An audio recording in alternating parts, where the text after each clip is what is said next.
Um, I've been in Alaska about 12 years, married to my husband, Brandon, who works here. And we have a beautiful little girl named Ella.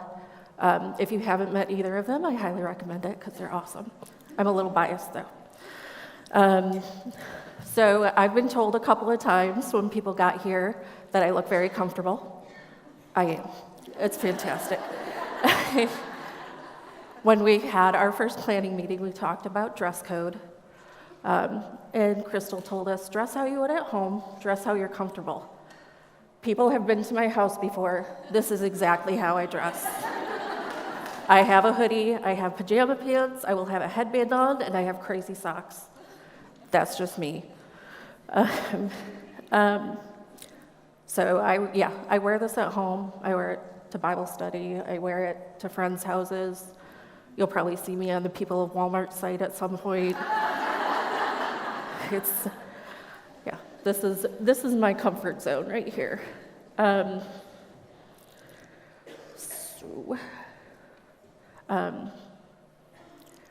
This year, our theme is #NoFilter, which you can see on everybody's shirts. But it's real women in a real world with real problems who serve a really real God. Basically, we're removing the prettiness from our lives and getting real. So it's going to get awkward, and it's going to be uncomfortable, and it's going to get ugly, because that's just how life is.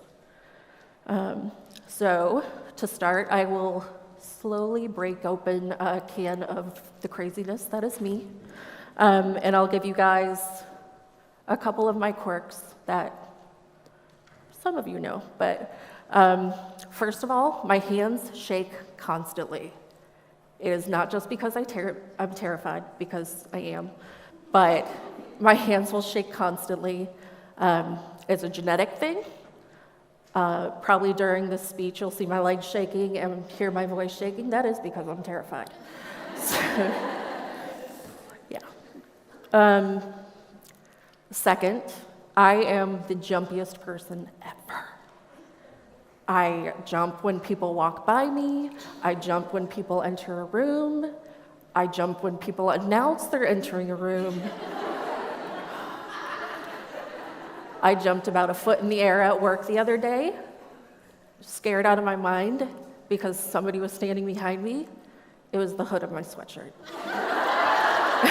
It was bad. And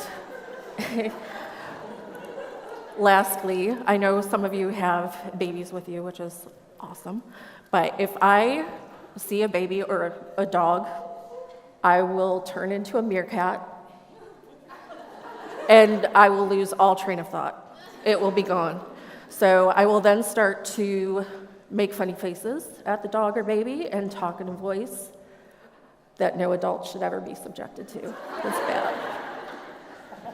So that's why I have notes up here. If I see a baby crying I will try to stay on topic, but I make no guarantees. So now that I've broken you in a little bit, I'm going to open up the rest of my crazy. So be prepared. Just so you guys know, I did not grow up in a Christian home. My mom hates when I say that, but I didn't. We didn't go to church. We didn't pray before meals. We never really talked about faith or God at all. It was kind of a taboo subject because we didn't want to offend anybody, and it was never done. This does not mean that I didn't have a good childhood. I had a great childhood. My dad was my hero. My mom still is one of my best friends. My sister bullied me like older siblings should. I annoyed the crap out of her because that's what younger siblings do. It was a fantastic childhood. We had a great home life. And then, teenage years hit. Dun, dun, dun. When I turned 13, That summer, we stayed at our family cabin in Upper Michigan, and sorry, there's a Michigan fan in here. So we would spend most of the summer up there, and we would walk down the dirt road past all the other houses to see who else was there. And I eventually ended up having a crush on one of the guys down the road, which I swear to you, the story is relevant. There's a point to it. But it was kind of like an adorable after-school special. Like, girl sees guy and has a crush on him, but doesn't feel comfortable talking to him because she has glasses and braces and crazy hair. And, finally she gets the courage to talk to him, and he smiles at her, and he has braces too. It's just one of those things that's adorable. So we talked. We had a cute, adorable little summer romance at 13, which basically means we talked to each other. So after that summer, I decided that I needed to improve myself so he would like me better the next year. So I got contacts, my braces came off, and of course, what does every girl turn to improve herself image-wise?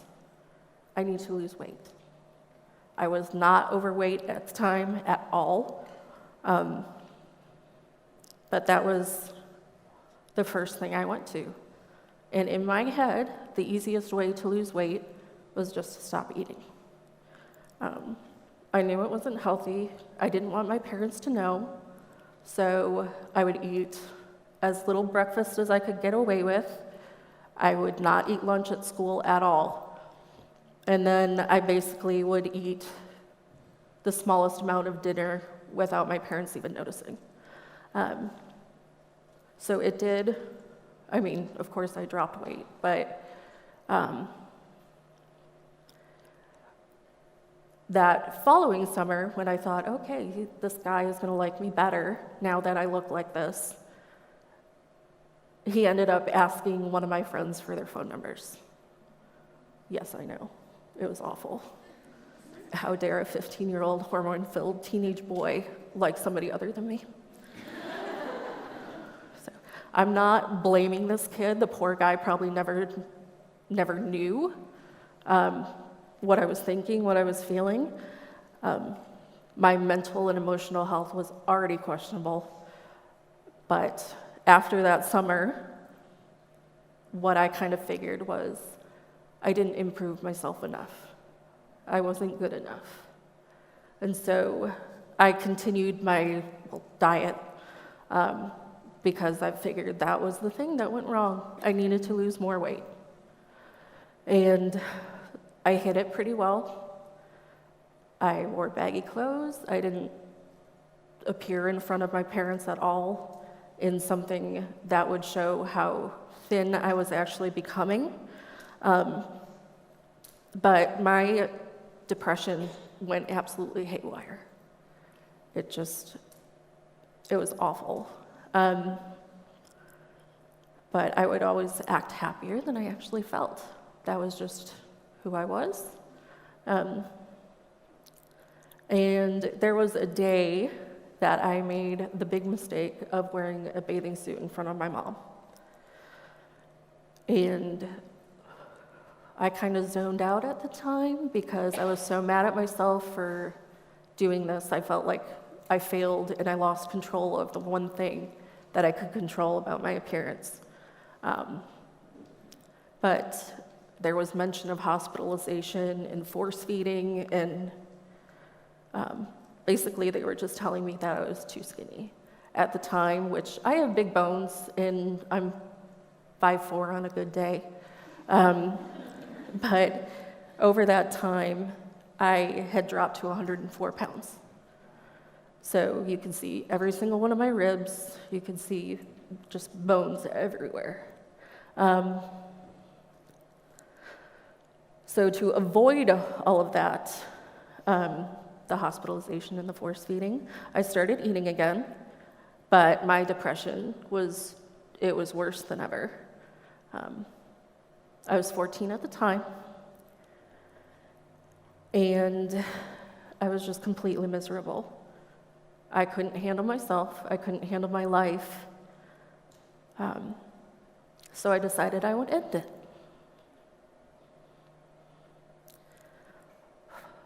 Sorry. So I planned it out. It had to happen when my parents weren't home and my sister wasn't home because they may try and stop me. But about a week before I had this planned, my cousin Jason, who was a youth pastor at the time, said, "Hey, why don't you and your sister come to a youth conference with us in Colorado?" Okay, sure. One last hurrah before, I end everything. So we decided to go. The conference was amazing, and I really, really felt God starting to work in me. And on the drive home, weirdly, about a day before we got back to Michigan from Colorado, I sat down with one of the youth leaders and made the best decision ever and accepted Christ. When I got home, I told my mom about all the thoughts I was having and about my depression and started going to counseling. But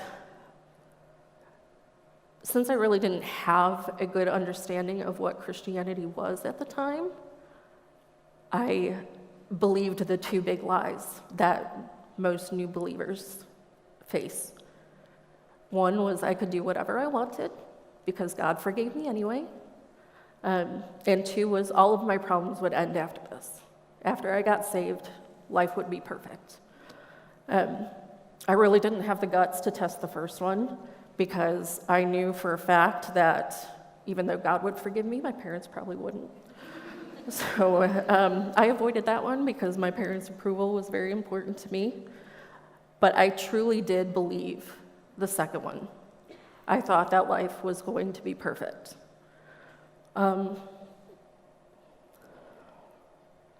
So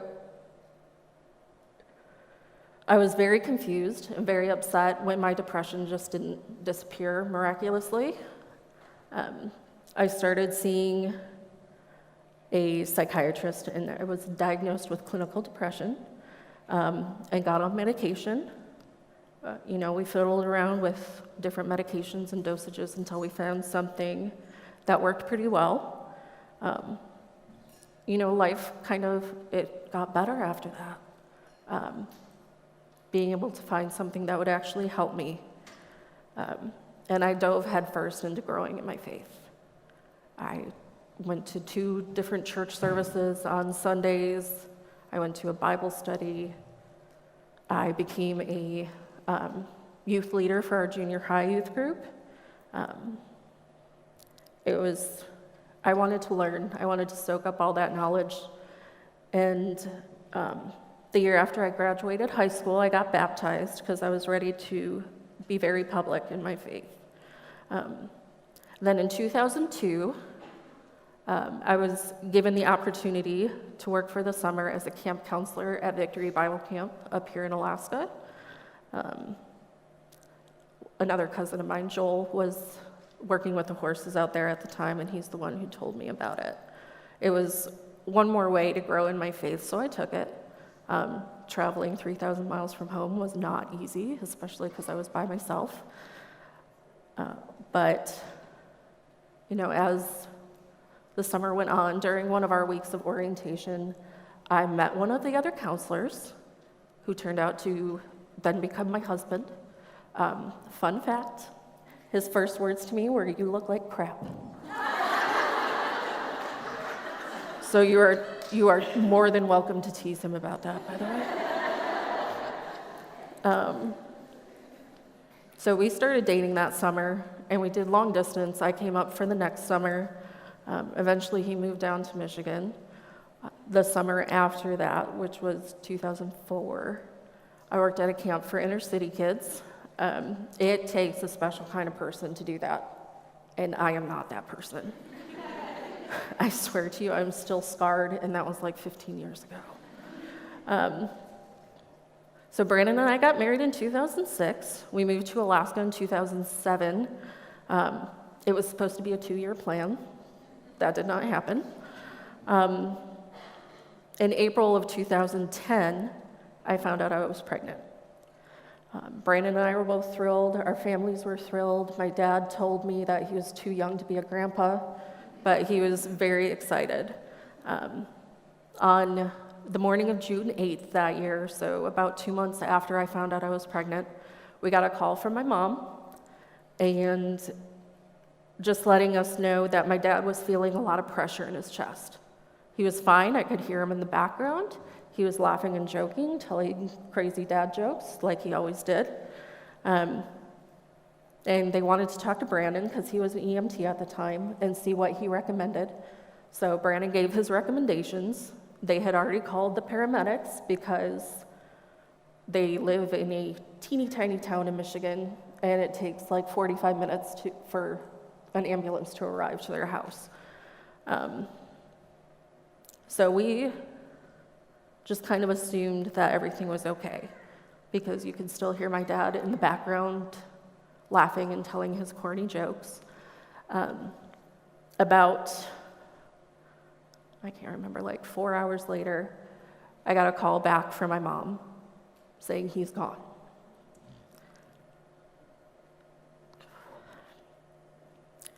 It turned out that he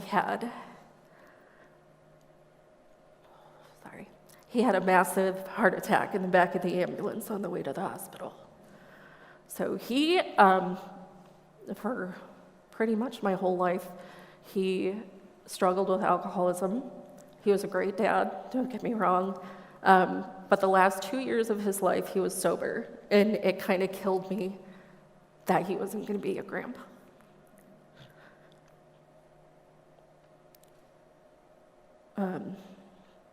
If that wasn't enough for 1 year, in November of that year, I got another call from my mom, which apparently she's the bearer of bad news, saying that at her yearly mammogram, they found a lump, and they did a biopsy, and it turns out it was breast cancer.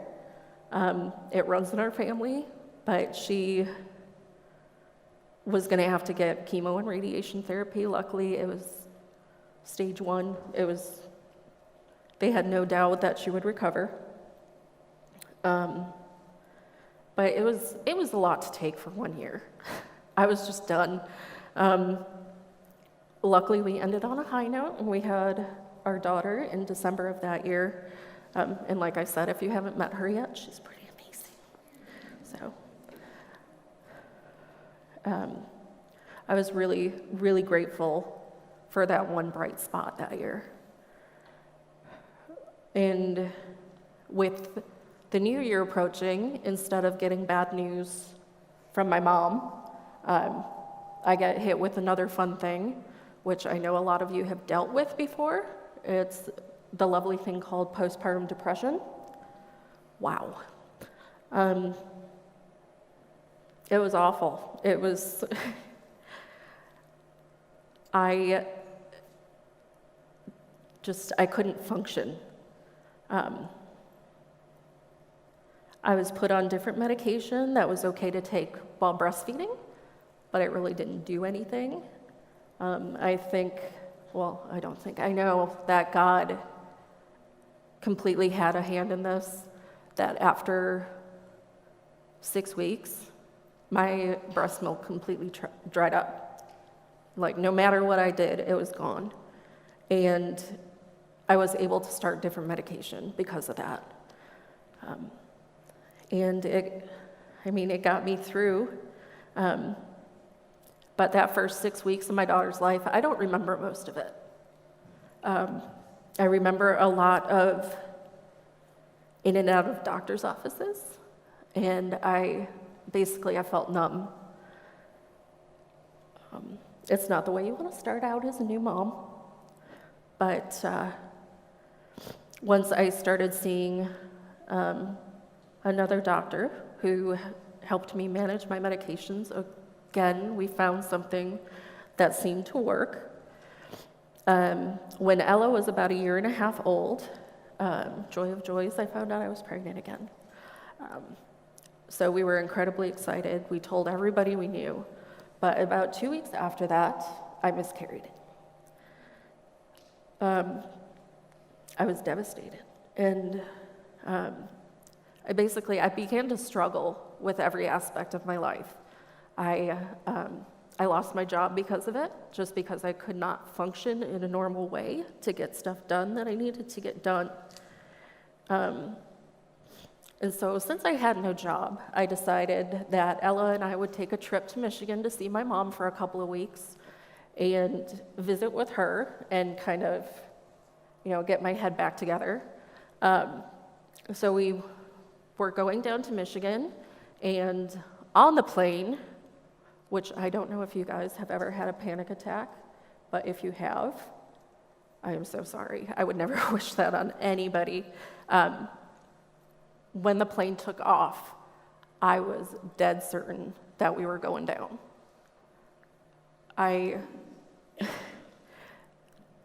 They ended up taking me to the back of the plane and putting me on oxygen because I was freaking out.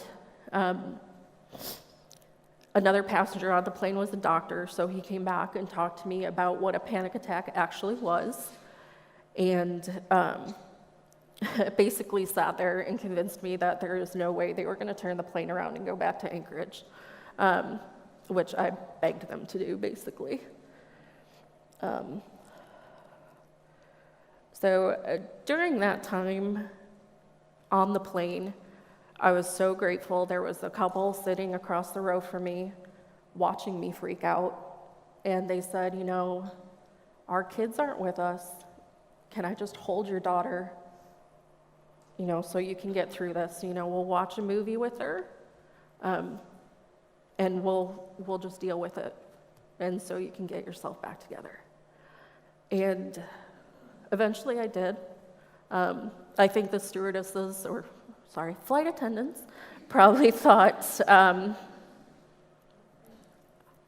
was dragging it out more than I should. Started getting really annoyed with me. But I couldn't get control of it. We finally got to Michigan after changing flights like 18 times because it takes forever to get to the lower 48 now. And I stayed in Michigan for the 2 weeks that I planned, but I could not make myself get back on a plane to come home. So that 2 weeks turned into 6 before I could actually get myself back on a plane. As soon as I got home, I talked to my psychiatrist again and was diagnosed with panic disorder. So, the mental illnesses kept piling up. It was lots of fun. I slowly began to feel like myself again once I got back home. And a few months later, I found out I was pregnant again.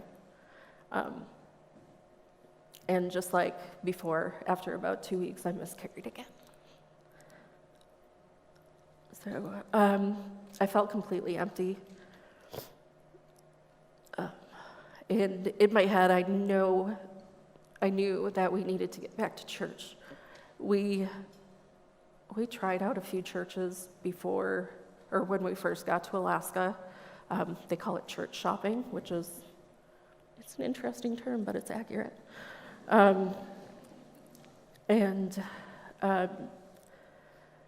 We had a couple of friends that worked with my husband at the time say, hey, you need to come out and try ACF in Eagle River. So we did that. We came here. the moment we stepped in the door, it was home. We found our people. We attended regularly. We got involved with an amazing life group. If you haven't done that, I highly recommend it. Because you find the people who are your kind of crazy.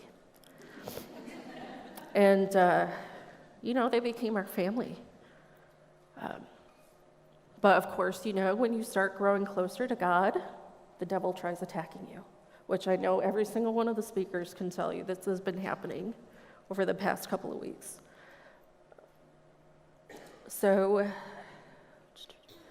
with everything starting to look better in my life, my depression roared to life again.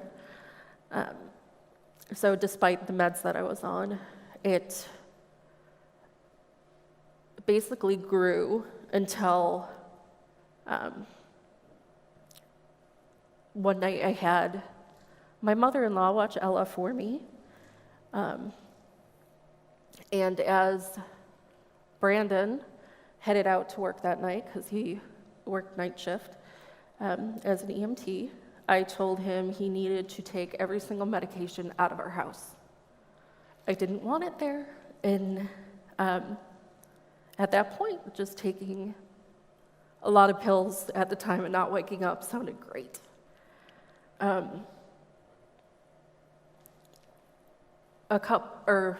The next day after that happened, a couple of ladies from our life group who were great friends came over to get me out of the house and to go to lunch. I was dead asleep on the couch when they came in, and find out that years later, when they came, which when I woke up, they were both standing next to me, staring at me, which is terrifying. If you have kids, you know what I mean. So I found out later, a couple years later, that they were honestly not sure if I was alive or dead.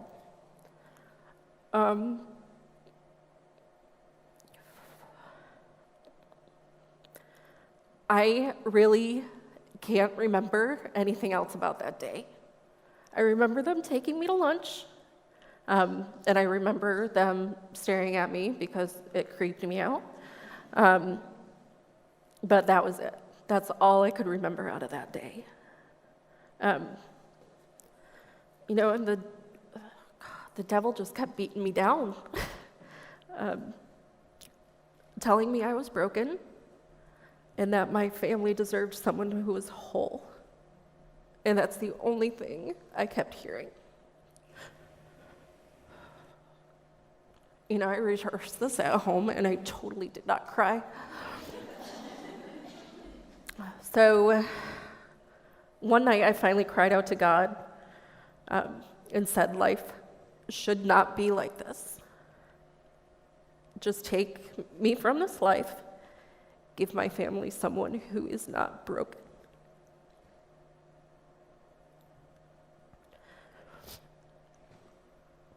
And the reply I got, which is, it was God speaking to me so clearly, saying, yes, you are broken. All of humanity is broken. But that's why you have me.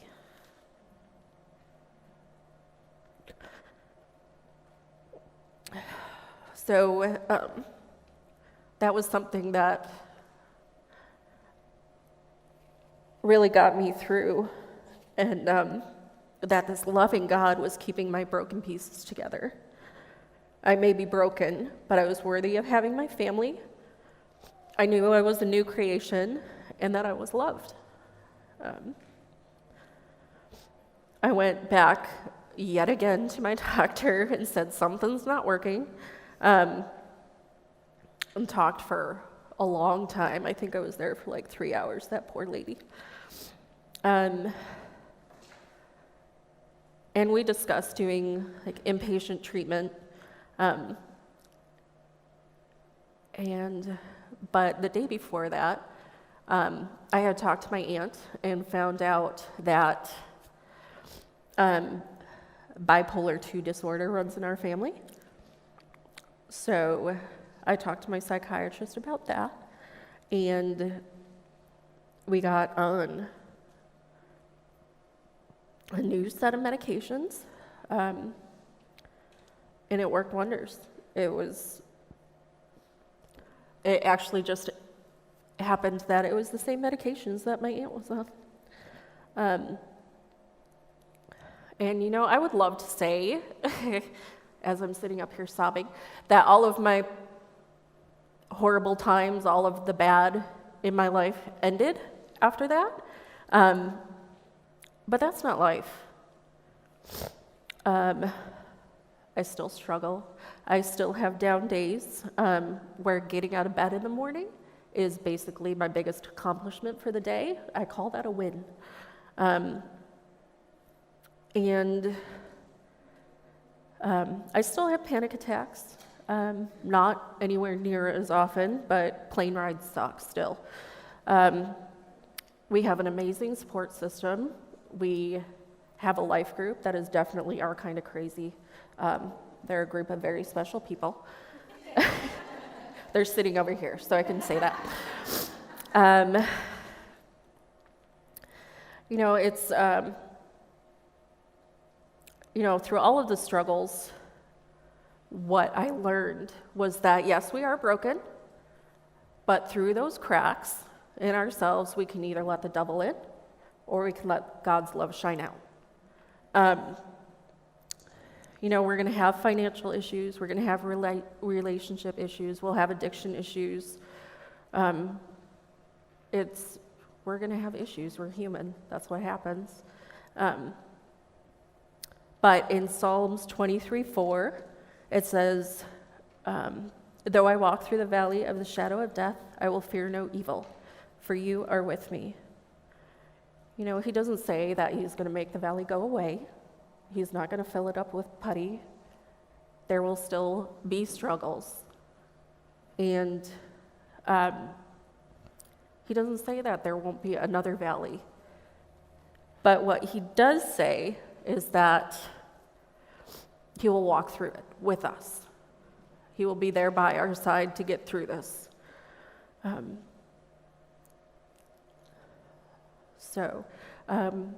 I just want to encourage you guys, after hearing all that lovely stuff, that if you are in that valley, if you're walking through that valley, just remember that God is with you always. He will be right by your side, but you are still going to have struggles. That's just how it happens. But he's through it with us. With us through it all. That's what I was trying to say. So that's my testimony. We're going to pray real quick before we take a break. So 1 second. Dear Lord, thank you for this day. Thank you for all the ladies that you brought here today. Lord, I thank you so much that even through all the struggles and brokenness we go through, that you are walking with us. Lord, you're so good to us. You love us so much. And we thank you so much for being our support system and for loving us the way that you do. And thank you so much for all of your many blessings. In Jesus' name, amen.